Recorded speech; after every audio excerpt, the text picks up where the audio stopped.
Jacque, what is your vision for the future of humankind? It's very different than anything you've ever seen in Hollywood. My vision is that we have the possibility of building a world without poverty, hunger, war, and all the other problems that confront society today. We can solve all of those problems. It's just a matter of time, and it wouldn't take that long. It would take just a few years from the time the people say go, if they agree with the direction. The direction differs from the way you were brought up. I'm not appealing to you. I don't speak to you to win approval. I speak to you to tell you what the problems are that we face. And in a nutshell, it's paradise or oblivion. We're either going to destroy one another, the earth, in nuclear war or economic deprivation. So what I offer is a possibility for all the world's people and protection of the environment. And that essentially calls for differences in the way we conduct human affairs. I would say that in order for us to survive, we have to bring all the nations together. And we don't do it with the American way or democracy. We have to do it in ways that they understand it. I believe I understand the necessity of adjusting to many different values in order to attain a world of peace and harmony with nature. In other words, we are not separate from nature. We're part of it. What happens in nature affects us. If we destroy the oceans and the atmosphere, we destroy ourselves. So the answer to the future problems are very simple, actually. It's not complicated.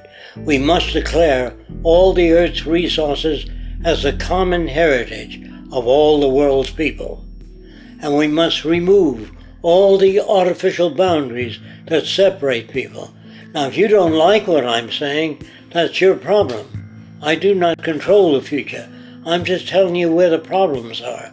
So I'd say that all aberrant behavior that we don't like, is produced by our society, by scarcity and deprivation. All wars are based upon retaining the values of your culture, that is, the successful people of your culture. They put out there what kept them in power. And when people run for political office, they say things people like to hear. But the basic ideas is don't change anything. We like things the way they are. You cannot achieve social nucleation, that is the bringing together of all nations, and yet retain all your private values, which you've gotten over the years.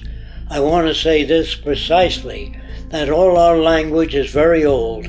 We learned this language hundreds of years ago, so it's almost impossible for people to talk to one another. We have to develop a language that has uniform interpretation, such as mathematics, chemistry, structural engineering. When engineers talk to each other, they talk about the characteristics of metal, what metal can stand in compression, torsion, tension, compression. So when engineers talk to each other, they understand each other. If bridge building and designing was subject to interpretation, you couldn't build a bridge that would stand up. So what I'm suggesting is that we use engineering scales of performance. First, we have to do a survey of what the Earth's resources are, how many factories, arable land, and maintain a population in relation to the carrying characteristics of the Earth's resources, not some opinion of a group of senators or politicians. I'm making this statement to help clarify things. All politicians are cerebral insufficients. They don't have the information necessary to stop wars. They don't know how to increase the agricultural yield. In fact, they don't know how to design buildings, bridges, or anything related to the physical needs of people. Their system was great 100 years ago, but today it's obsolete. And if we wish to build a new world, we have to base it upon a survey of existing resources and maintain a population in accordance with the carrying capacity of the earth. We also have to have the intelligent management of the earth's resources, and that can only be done through the scientific method. No matter how sincere politicians are, if their decisions are not based upon verifiable, testable evidence, it is worthless. So again, I repeat, we have to develop a language that is not subject to interpretation. Now, let me give you an example of that.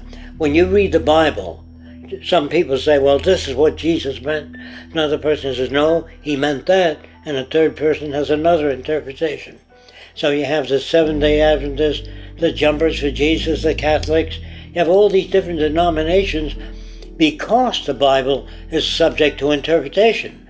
Whenever senators get up and speak, they usually say nothing. They have nothing to say. This is the greatest country on earth. God bless America. We hope for total employment. No process level, no description of methods for solving problems. So what I hear on the part of most people is their innermost urge for peace and goodwill to all people, but no way of attaining that.